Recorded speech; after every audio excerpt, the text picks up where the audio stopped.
Most divers pass right by Otter Point. It looks too shallow, too simple, too quiet. But that's the mistake, because the silence hides the movement. And in that silence, I came looking for one of the Pacific's most elusive fish, the rock greenling. And what I found wasn't what I expected. Hey adventurers, and welcome back to BC Adventures. I'm Ryan Swan, and today we're at Otter Point Dive Site. This is the second time I've dove this site. What's interesting about this dive site is it's the only site that I've ever seen a rock greenling at. And today we're looking for a rock greenling. To be honest, I'm not sure why this dive site got the name Otter Point Dive Site. You can find Otter Point Dive Site in Google Maps. You can just put in Otter Point Dive Site and that'll tell you exactly where we are.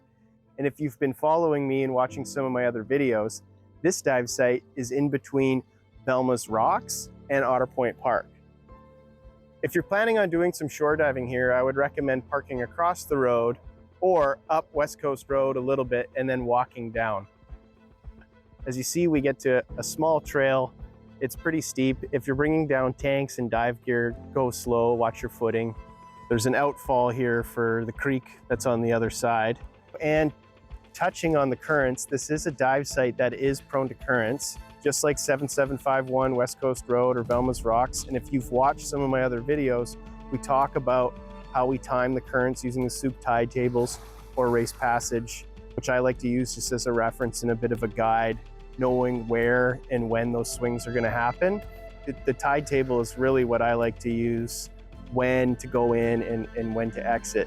And today it's around 10:30. The intermediate high is just around 12 o'clock, and that's where it starts to change in its direction. And that's where we're going to start seeing from a flood to an ebb. And that ebb can be on the intermediate quite strong. And that's where I've experienced the strongest currents. So right now is okay, but after 12 o'clock, I would stay away from here until after high tide later this evening. If you do hit this site wrong, like what I did a couple years ago, thinking that not a lot of water movement happening in exchange like this is where there was a really, really strong ebb and pulled me down the wall almost all the way to Otter Point Park. And I had to swim and walk back along the beach shores. It was not exactly a fun time, and it was very challenging to dive. Learning those things, that's what I'm helping here with these dive guides and kind of give some information on what I've learned about the currents out here. Mind you, do your own research. This is information, but it's also information for entertainment. I don't want anybody to get hurt. I don't want anybody to get in trouble. So do your own research when you're looking at the current and tide tables. The ocean can be unpredictable and it's dangerous. As soon as I descended, the water came alive. Schools of tiny juvenile fish darted in every direction. Some looked like young rockfish. Others, maybe herring. I'll be honest, I'm not great at identifying baby fish, but there were hundreds, maybe thousands of them. It felt like diving in a living cloud, every silver flash catching the light. But whenever you see this many juvenile fish in one place, you have to wonder, what's lurking nearby? The sea floor here is covered with vegetation, bull kelp twisting upward, cabbage kelp spreading wide, and sea lettuce carpeting the rocks. Visibility wasn't bad either, which is saying something for Otter Point. Then I noticed something small, almost hidden. Stalked jellyfish clinging to the sea lettuce like tiny alien flowers. Unlike drifting jellies I'm used to seeing, these ones stay rooted in place, waiting for prey to pass within reach. Blink, and you'd miss them. Otter Point Dive Site isn't very deep, so it's a great spot for snorkeling or freediving.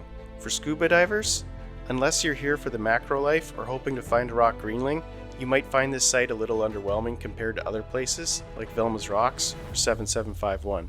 But sometimes the quieter dives hold the biggest surprises. And then, there it was, a rock greenling. It appeared out of nowhere, dark and sleek, with flashes of bright red and sharp blue across its body. Colors so vibrant they almost looked tropical against the turquoise water. I barely had time to hit record before it darted away. Just a few quick shots and then it was gone. Too shy for the camera, but unmistakable. Proof that Otter Point still has secrets to share. What a dive. I've been here before, and I knew rock greenling lived somewhere in these waters, but I'll admit, I was starting to doubt I'd ever actually see one here again. Today proved otherwise. Sometimes patience pays off. And sometimes, the ocean rewards you when you least expect it. I'll definitely be coming back. We were lucky enough to find the rock greenling. It's a pretty rare fish, but I also learned that it's pretty shy too. We didn't get our eyes on it for very long until it went hiding into the kelp. So what I'm thinking is, because there's so much kelp down there and that rock greenling really like to hide and camouflage in that kelp, is to come back later in the fall when all the kelp has died off. I'm willing to bet that we'll be able to see some more rock greenlings and get some better video of those rock greenlings here at the Otter Point dive site. The water today was turquoise. It was very tropical like. The kelp was flowing, and I feel like we probably mistimed this dive a little bit. We probably should have come here about an hour earlier. Going in, we could start to see that it had already started to change and it was starting to ebb. I thought that was probably going to happen around 12, but it looks like it was starting to happen a little bit before 11 o'clock. So, like I said before, the ocean's unpredictable.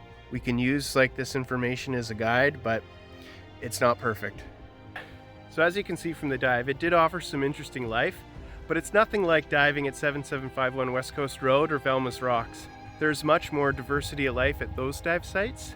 The access is a little bit easier at 7751. So if you are wanting to do some exploring out in Otter Point, I would recommend checking out 7751 West Coast Road. Or if you're wanting to go see some more stuff out here in Otter Point, check out my dive guide on Otter Point Park, where we saw a spotted ratfish. Thanks for watching, adventurers, and we'll see you next time when we take a deep dive on BC Adventures.